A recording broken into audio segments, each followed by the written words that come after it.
ఇక ప్రజా సంక్షేమమే ధ్యేయంగా బడ్జెట్ అన్ని రంగాలకు శ్రేయస్సు, రాష్ట్ర అభివృద్ధికి ఊతం, మాటల ప్రభుత్వం కాదు చేతల ప్రభుత్వం, బడుగు బలహీన వర్గాలకు అధిక ప్రాధాన్యత ఇస్తాం. పిసిసి అధ్యక్షుడు మహేష్ కుమార్ గౌడ్ మాట్లాడారు.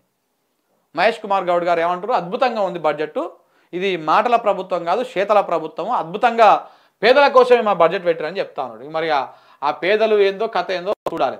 ఊరు దాటితే టోల్ బాధుడే అంట. నిన్న బడ్జెట్లో కొత్త వ్యవహారం పెట్టిరు. ఇప్పుడు ఏం చేస్తున్నారు అంటే ఊర్లలో ఇది కొంచెం తెలుసుకోవాలి, ప్రతి ఒక్కరు ఊళ్ళలో ఉంటోళ్ళు ప్రతి ఒక్కరు తెలుసుకోవాలి.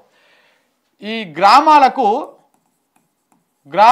రహదారులు అనేటువంటి దాంట్లో 17,000 కిలోమీటర్ల రహదారులను గ్రామాల్లో కనెక్టివిటీ రహదారులు ఉంటాయి కదా, అవి వేస్తేందుకు ప్రయత్నాలు చేస్తాం. దానికోసం నిన్న బడ్జెట్లో చెప్పారు.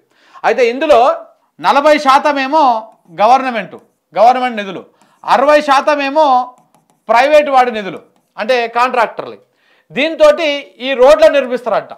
ఈ 17,000 కిలోమీటర్ల కనెక్టివిటీ రోడ్లు ఏవైతే ఉన్నాయో అవి 40% ఏమో ప్రభుత్వం ఇచ్చేటువంటి నిధులు, 60% ఏమో ప్రైవేట్ వాళ్ళతోటి ఈ రోడ్లను నిర్మించి దీంట్లో లోపల ఏం చేస్తారు, ప్రైవేట్ వాడు రోడ్డు వేస్తే ఏం చేస్తాడు. ఇప్పుడు మనము హైవేల మీద చూస్తున్నాం టోల్ గేట్లని. ఎందుకు పెడతారు ఆ టోల్ గేట్లు? ఆ రోడ్డు వేసింది వాడే కాబట్టి ఆ రోడ్డు వేసిన పైసలన్నీ ప్రజల నుంచి వసూలు చేసుకోవడం కోసం ఆ రోడ్ల మీద టోల్ గేట్లు పెట్టుకొని 60 కిలోమీటర్లకు 70 కిలోమీటర్లకు 50 కిలోమీటర్లకు ఇట్లా టోల్ గేట్లు పెట్టుకొని పైసలు వసూలు చేసుకుంటారు. సేమ్ అట్లనే ఇప్పుడు ఊర్లలో కూడా ఒక ఊరు నుంచి ఒక ఊరు పోవాలనుకో, సపోజ్ 10 కిలోమీటర్లు 20 కిలోమీటర్లు, దాన్ని రోడ్ వేస్తారు ఒక ప్రైవేట్ ఆయనకి ఇచ్చి. అందులో 40% ఏమో గవర్నమెంట్, 60% ఏమో ప్రైవేట్ వాళ్ళు డబ్బులు పెట్టుకొని, అంటే ₹1,00,000 దానికి ఖర్చు, ₹1,00,00,000 ఖర్చు అయింది అనుకో, 40 లక్షలు ఏమో ప్రభుత్వం పెడుతుంది, 60 లక్షలు ఏమో ప్రైవేట్ వాడు పెడతారు, కాంట్రాక్టర్ పెట్టేసి ఆ రోడ్డు వేస్తారు. రోడ్డు వేసినాక మరి 60 లక్షలు వసూలు చేసుకోవాలి కదా. ఎట్లా వసూలు చేసుకుంటాడు? ఇక టోల్ పెడతాడు. టోల్ పెట్టేసి ₹5 ₹10 నువ్వు అక్కడ నుంచి ఇక్కడికి వచ్చినా, ఇక్కడ నుంచి అక్కడికి పోయినా కానీ అవన్నీ ప్రజల నుంచి వసూలు చేసుకుంటారు. మళ్ళీ పన్నులు కడతాము. ఇప్పుడు ఈ 40 లక్షలు కూడా ఎక్కడికి వెళ్ళిస్తారు? రేవంత్ రెడ్డి గారి ఇంట్లోకి వెళ్ళో, బట్టి విక్రమార్క గారి ఇంట్లోకి వెళ్ళో, లేకపోతే కేసీఆర్ ఇంట్లోకి వెళ్ళో, ఎవరి ఇంట్లోకి వెళ్ళో ఇయ్యరు. మనం పన్నులే కడతాం. మనం పన్నులు కట్టే పైసలతో 40% నిధులు ఇస్తారు. మళ్ళీ ఈ 60% నిధులు కూడా మనమే కట్టాలి, ప్రజలే కట్టాలి మళ్ళీ టోల్ గేట్ల రూపంలో. అంటే ఇప్పటిదాకా హైవేల మీద, నేషనల్ హైవేలు, స్టేట్ హైవేల మీదనే ఉంటుండే. ఇప్పుడు గ్రామాల కనెక్టివిటీ రోడ్ల మీద కూడా ఈ రకంగా టోల్ గేట్ పెట్టి వసూలు చేసేందుకు ప్రయత్నాలు చేస్తారు. ఇక చక్కగా అయిపోయింది ఇప్పుడు జనాలకి.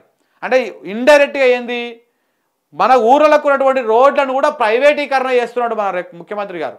అంటే ప్రైవేట్ వాడికి అప్పచెప్తున్నాడు. ఇప్పుడు నువ్వు ఒక ఊరు నుంచి, ఇప్పుడు మా ఊరు ఉన్నది, మా ఊరు నుంచి సిద్ధపల్లికి పోవాలంటే 10 కిలోమీటర్లు పోవాలి.